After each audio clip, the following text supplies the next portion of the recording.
Pupunta na tayo na yan sa Jerusalem kasama si Amir Whiteman, ang pinuno ng Libertarian Caucus ng Likud Party. Magandang gabi. 20 minuto na lang bago nasabing tigil putukan, pero may mga sirena pa ring tumutunog. Ilang minuto lang ang lumipas, tumunog na ang mga alarma sa Naharia at mga kalapit lugar. Sa tingin mo ba, totoo ang sinabi ni Netanyahu na makasaysayang pagkakataon nito para sa kapayapaan? Ito ba talaga ang ibig niyang sabihin? Una sa lahat, yan nga ang ibig niyang sabihin. At ito ay mga makasaysayang pagbaluktot. Kung tutuusin, ang huling pagkakataon na nagkaroon ng pag-uusap sa ganitong antas ay noong 1983. Ibig kong sabihin, kailangan kong ipaalala. Sa lahat na nagkaroon talaga ng kasunduan sa kapayapaan na nilagdaan sa pagitan ng Israel at Lebanon noong Mayo 1983. Ang problema ay hindi kailanman naaprubahan ng parlamento ng Lebanon ang kasunduang ito. At sa kasamaang palad, ang Lebanon ay nasa gitna ng isang napakatinding digmaang sibil. Ang gobyerno ng Lebanon noon ay walang kapangyarihang ipatupad ang kasunduang ito at nanatili ito hanggang ngayon. Ganito pa rin ang sitwasyon mula noon hanggang ngayon. Ngayon, ito ay medyo bago sa nakalipas na 2.5 taon. Ang matinding pagbagsak ng kakayahang militar ng Hezbollah kasabay ng paghina ng Iran at ng mga proxy nito ay nagbigay ng puwang sa politika sa loob ng Lebanon. Bukod pa sa, masasabi ko, mga Lebanese. Mga panloob na issue tulad ng pagbagsak na ekonomiya at pagkasawa sa digmaan ang nararamdaman dito. Sobra na silang pagod at nais ng kapayapaan. Kaya sa tingin ko, bukod sa mga Shiite, komunidad, ang napakalaking mayorya ng mga Lebanese ay gusto ng kapayapaan o kahit papaano, sabihin na natin, hindi sila tutol sa kapayapaan. At iyon ay isang malaking pagkakaiba. Tungkol sa kasalukuyang kalagayan kumpara sa kung ano talagang nangyayari mula nang itinatag ang Israel noong 1948. Ito ay talagang bago. May puwang sa politika at lalo pa itong lumawak nitong nakaraang 6 na linggo. Sa unang pagkakataong natatandaan ko at tiyak na sa buong buhay ko, may mga bitak na sa loob ng komunidad ng Shiite. Malinaw na may bahagi ng komunidad na hindi na sumusuporta sa Hezbollah.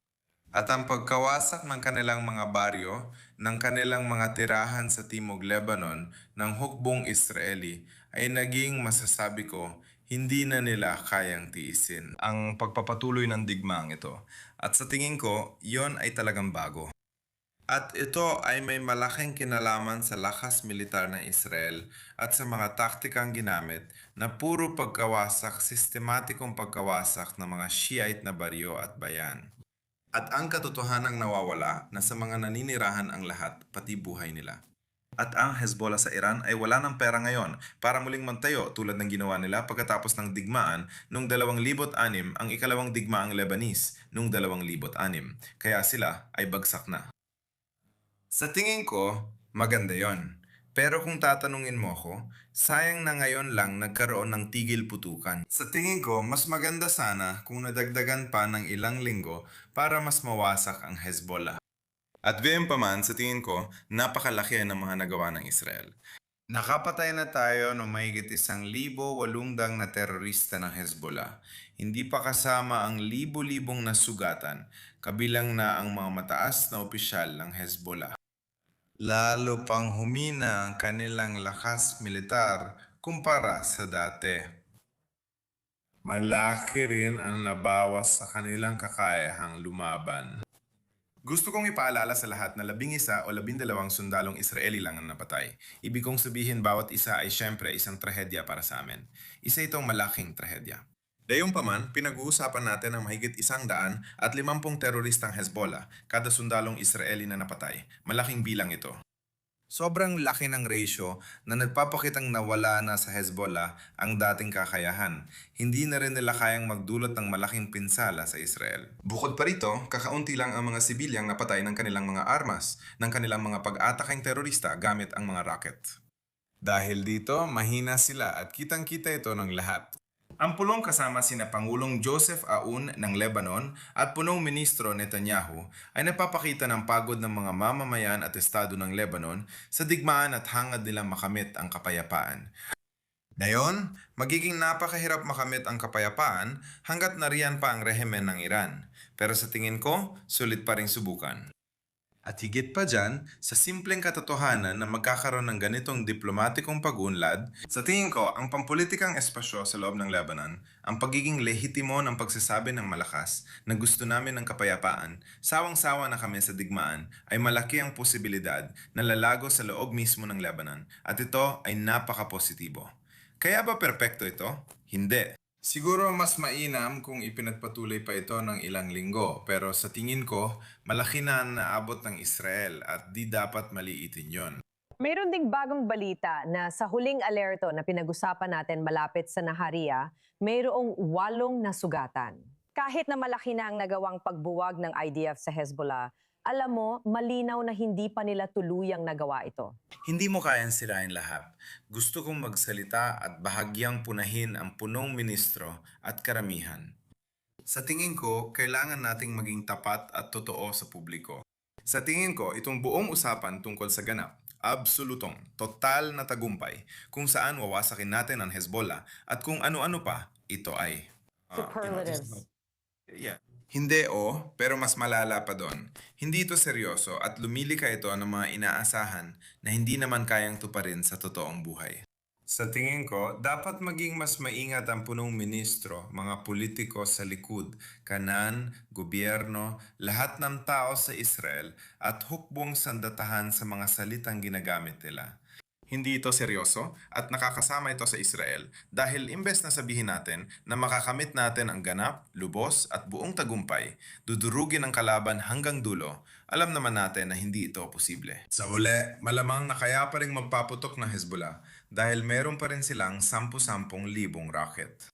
At para tuluyan sirain ang kakayahan nila mapaputok, malamang kailangan nating sakupin halos ang buong Lebanon na hindi naman makatotohanan.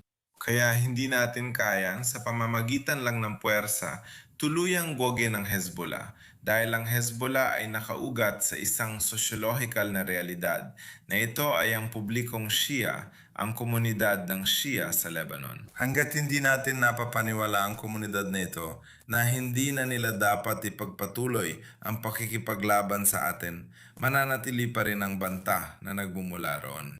Dapat tayong maging tapat tungkol dito. Alam mo, dapat nating sabihin ang totoo. Hindi dapat tayong magpanggap na may kakayahan tayong wala o may kapalit na hindi katanggap-tanggap para sa atin at sa pandaigdigang komunidad. Sa tingin ko, panahon na para seryosohin natin kung ano lang talagang kaya at hindi natin kayang makamit. Pero sa tingin ko, ang Israel ay nakamit ng napakalaking tagumpay. At nasa mas magandang posisyon din tayo ngayon dahil kinuha natin ang isang zona ng seguridad na ngayon ay wala ng mga naninirahan na ibig sabihin ay kakayahan ng Hezbollah. Tulad ng sabi ng punong ministro, halos wala ng kakayahan ng Hezbollah na umatake sa atin gamit ang anti-tank na sandata o direktang pagsalakay. Ang kaya pa rin nilang gawin syempre ay mapaputok ng mga Katyusha rocket. Kaya ba nating pigilan ito? Hindi. Napahina na natin ng malaki ang kanilang kakayahan at sa tingin ko, iyon na ang pinakamarami nating magagawa. Kailangan lang nating umasa na balang araw ay babagsak din ang rehimeng ito sa Iran na hahantong sa pagbagsak ng Hezbollah. At sa isang banda, kung hindi natin makamit ang pagbabago ng rehimen sa Iran, kung gayon kahit paano, kailangan natin ipagpatuloy ang pagtama sa Hezbollah sa iba't ibang paraan. Umabot tayo sa puntong sumusuko na sila at karamihan sa komunidad ng mga Shiite gusto nang tumigil. Pag nangyari yon, panalo na tayo. Naabot na ba natin yon? Hindi pa. Mas malapit na ba tayo kumpara 6 na linggo ang nakalipas? Oo, tiyak.